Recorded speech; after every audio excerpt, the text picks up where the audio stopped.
आज हम पढ़ेंगे पाठ 22। ये एक कहानी है, नानी की यादें।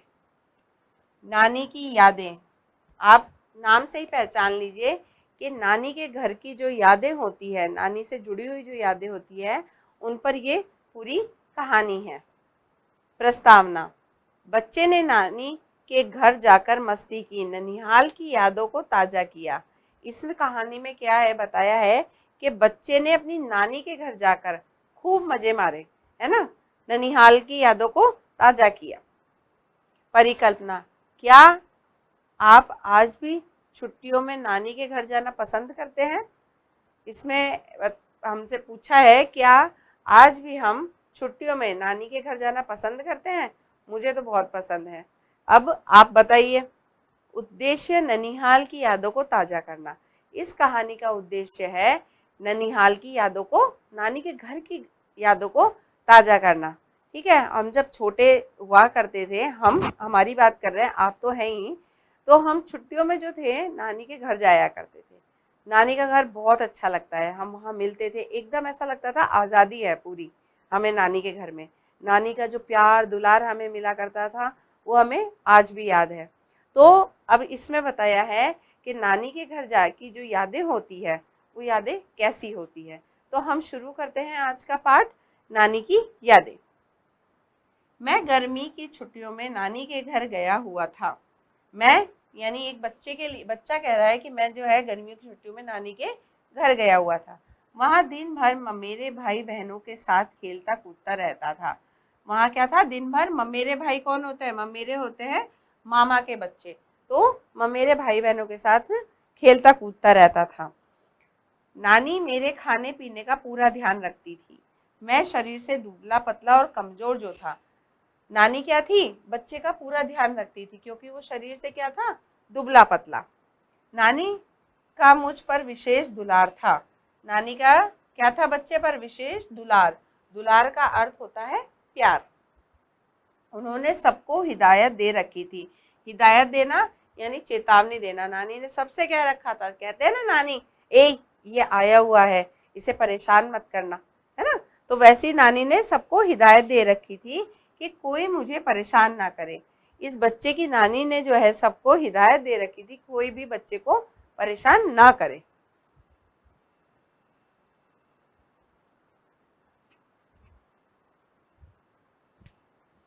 शाम को नानी कहानियां सुनाया करती थी। राजा रानी की, गुड्डे गुड़ियों की, भालू बंदर की, परियों की कहानियां। शाम होते ही क्या था? नानी जो है कहानियां सुनाया करती थी। कहानी सुनते सुनते मैं नानी की गोद में ही सो जाता था। फिर सुबह बिस्तर पर आंख खुलती तो आश्चर्य होता कि मैं यहाँ कैसे आया। क्या हुआ? बच्चा जो था कहानियां सुनता सुनता ही नानी की गोद में सो जाता था, और जब वो सुबह उठता था तो उसे आश्चर्य होता था, वो एकदम चौंक जाता था कि वो कहाँ आ गया। आश्चर्य का अर्थ है चौंक जाना एकदम से।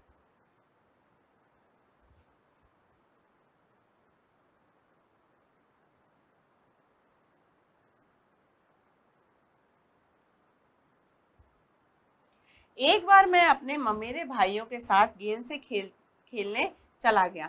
एक बार क्या था, ये जो बच्चा था ये अपने मामा के बच्चे जो थे, जो उसके ममेरे भाई बहन थे, उनके साथ गेंद खेलने चला गया। खेल का मैदान एक तालाब के किनारे था। खेल का मैदान कहाँ था? एक तालाब के किनारे, छोटा सा तालाब था, उसके किनारे खेल का मैदान था। खेलते समय हमारी गेंद लुढ़क कर तालाब की ओर जाने लगी। अब क्या हुआ? वो खेल रहे थे ना, तो खेलते खेलते उनकी जो गेंद है वो उस तालाब की तरफ जाने लगी। मैं गेंद के पीछे दौड़ा। वो बच्चा क्या था? गेंद के पीछे भागा। तभी अचानक मेरा पैर फिसल गया और मैं तालाब में जा गिरा।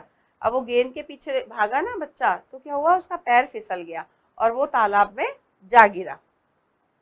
मुझे तैरना भी नहीं आता था। उस बच्चे को क्या था? तैरना नहीं आता था। जब यह खबर नानी तक पहुंची तो वह बदहवास सी दौड़ती हुई तालाब तक आ गई। बदहवास यानी एकदम परेशान होकर। जब नानी को ये बात पहुंची कि बच्चा जो है तालाब में गिर गया है, तो एकदम परेशान होती हुई वो वहां तक भागी भागी आई। मैं डूबने लगा था, किंतु कुछ बड़े बच्चे मुझे तालाब से निकाल लाए। अब क्या था, वो डूब रहा था, लेकिन वहाँ पे कुछ आसपास बड़े बच्चे भी थे जो कि उसे निकाल लाए।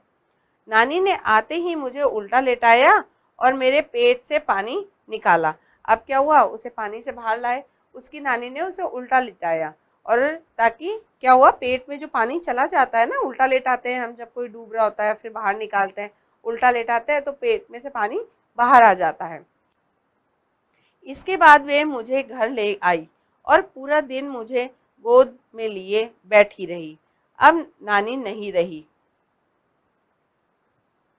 क्या हुआ, उसकी नानी जो है उसे घर ले आई, है ना, और पूरा दिन उसको अपनी गोद में लेकर बैठी रही।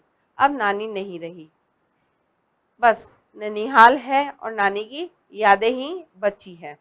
अब ये क्या है, बच्चा जो है ये बता रहा है कि नानी नहीं रही है, केवल नानी की यादें ही हैं, है ना। अब ये जो है कहानी, ये बच्चा जो है अपनी कहानी बता रहा है कि कैसे जो नानी का घर था, नानी इतना प्यार करती थी, है ना। अब ये बड़ा हो गया तो ये अपनी कहानी बता रहा है, लेकिन वो ये कह रहा है कि अब नानी तो है नहीं, केवल नानी की यादें हैं। मीठी मीठी, कभी ना भूल सकने वाली अनगिनत यादें। नानी की कैसी यादें हैं, एकदम मीठी मीठी, जिनको कभी नहीं भुलाया जा सकता। कितनी यादें हैं, बहुत सारी यादें हैं, अनगिनत, जिनकी कोई गिनती नहीं होती ना, वो है। अब ये कहानी जो हमने पढ़ी है, नानी की यादें, तो ये कहीं ना कहीं हम सबके पास भी नानी के घर की बहुत सारी यादें होती है ना। आपकी तो अभी भी है, हमारी भी है जुड़ी हुई नानी की यादें। तो जो ननिहाल जो होता है वो कितना प्यारा होता है ना। हमारी नानी जो प्यार करती हैं, हमें दुलार करती हैं, हमारा ध्यान रखती हैं। तो नानी के समय पे ये नानी की घर जाना, और जब वो नहीं रहती तो वो नानी के घर की, नानी की जो यादें होती है वो कितनी प्यारी होती है, हमें ये बात इसमें बताई गई है।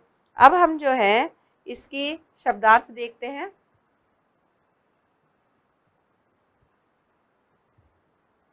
दुलार, प्यार, आश्चर्य, हैरानी, हिदायत, चेतावनी, बदहवास, परेशान, बहुत घबराई हुई।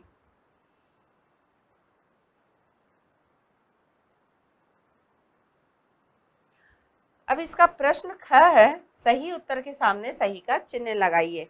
इसमें हमसे प्रश्न पूछा गया है, उसके हमें विकल्प दे रखे हैं। जो सही वाला है उसके आगे हमें निशान लगाना है सही का। पहला है, बालक कहानियां सुनता था अपनी नानी से, माँ से या मौसी से। तो किससे कहानियां सुनता था, नानी से। दूसरा है, कहानी सुनते सुनते बालक इनकी गोद में ही सो जाता था। किसकी गोद में सोता था, माँ की, नानी की या दादी की। तो बच्चा कहानी सुनते सुनते किसकी गोद में सो जाता था, नानी की। तीसरा है, बच्चे खेल रहे थे तालाब के किनारे, मैदान में, जंगल में, पार्क में। तो बच्चे कहाँ खेल रहे थे, मैदान में।